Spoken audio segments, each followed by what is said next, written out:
Right. Let me talk the another topic called as requirement validation. So once you collected from all the previous topics, you gather all the requirements. Now we had to be map whether my requirements really fulfill the needs of the user or not. To make sure to make fulfill the gap between the customer, what actually is expecting from you in the sense from the company or from the developers, whether it is really fulfill the needs of the customer or not. To do that one, we are performing requirement validation. If you see the definition of requirement validation, if you see the definition of this, requirement validation is the process of checking what you are going to checking, that requirements whatever you collected actually define the system that the customer really wants, whatever it is defined by the customer or whatever the customer has said to you, whether it is really map or not. In this process, checking of this is called as requirement validation.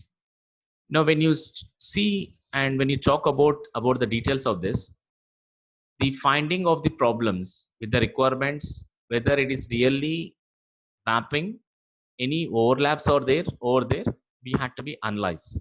Already we have done in the last phase, that is in the requirement registration and analysis.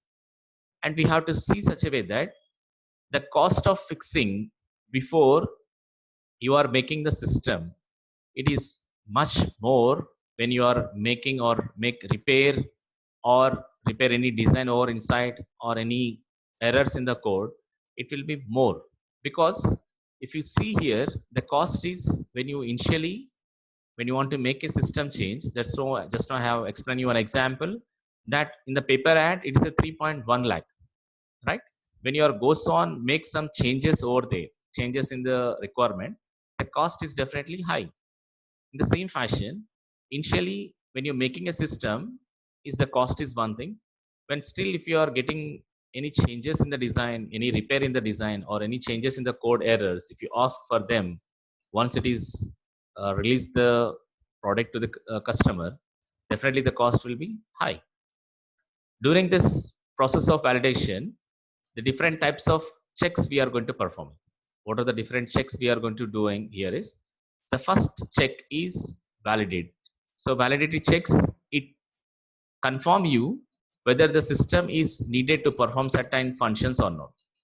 Definitely, what you're expecting from an ATM machine, what type of check you can do, minimum all the functions. What are the different functions you can perform in the ATM?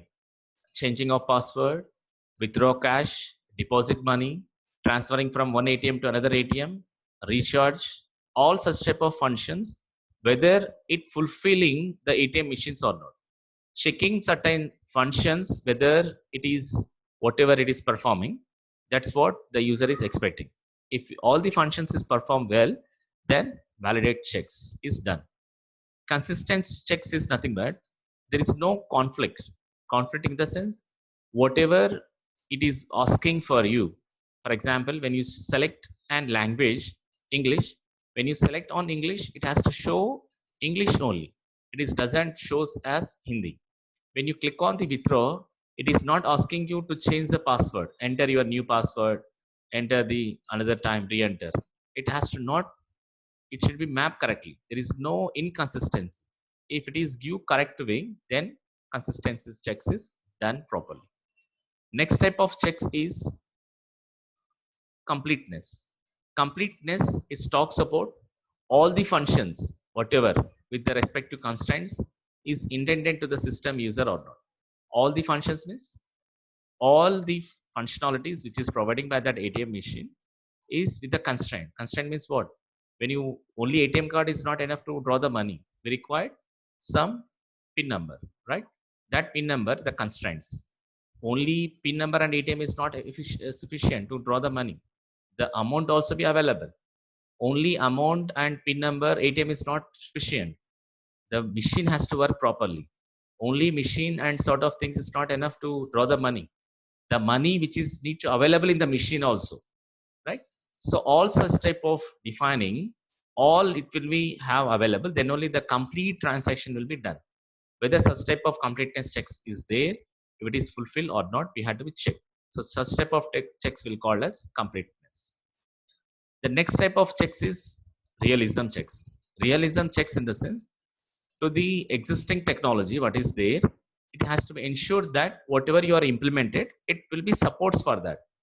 In any features, when you see initially the ATM, only the ATM is using for withdraw. Now what you are doing with the ATM, we can deposit the money, we can recharge for your mobile, or we can make transfer from one ATM to another ATM. Lot of things are going to be changed. Whether all that updations is really supports to the existing technology or not, we have to be take care of that realism checks. The last validate check, that is last check, is verifiable. Validate is nothing but whether the system correctly functioning or not, that is validation. Verifying is nothing but between the customer and contractor, the system requirement should always be written so that it should be verifiable.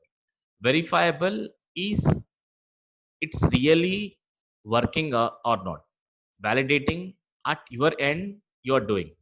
Verifiable means practically the customer has really make use of that functions or not.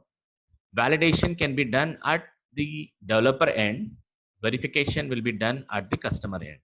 So between the contractor and customer, whether whatever the contractor means you has validate whether the same can be done by the customer or not. If customer end it is a verifiable, at the contractor end it is a validable, right? So if all will be done, then all these 5 checks will be done. Now your project, your requirement, whatever you collected, gathered is validated, right? So different techniques also we are using in checking for this requirement validation. The first technique is requirement reviews. So we had to make review based on a team of reviewers. They had to check whether any sort of errors and consistency is there or not. For finding of these errors and inconsistency, that type of technique will be using is RR, that is requirements reviews. Next, to demonstrate to the customer in a form of a screenshots, in the form of a graphical representation, we are going to using one technique called as prototyping, where prototyping talks about how your project will works, how a assumption of model will look like, your product look like. The third technique is test case generation. In this test case generation, we really knows that any difficulty is there to run your project. If the test is easily you are performing based on some input and you are expecting some output, definitely if you are able to give the input and you are expecting the output, then if the test is passed, there is more chances to implement that project. If the test is very difficult to get some output, definitely we can come to a conclusion that in the implementation also it is very tough to implement that. So test case generation in the requirement validation is one of the technique which tell you whether the possibilities of implementation of the project is how much. So these are the 3 different requirement validation techniques. One is requirements review, second is prototyping, third one is test case generation, right? So in this requirement validation, we talk about the definition and how the cost will vary, and 5 different types of checks like validity check, consistency check, completeness check, realism check, and verifiable check. And also the 3 different types of the requirement validation techniques. One is requirements review, second is prototyping, third one is test case generation. That's about the requirement validation.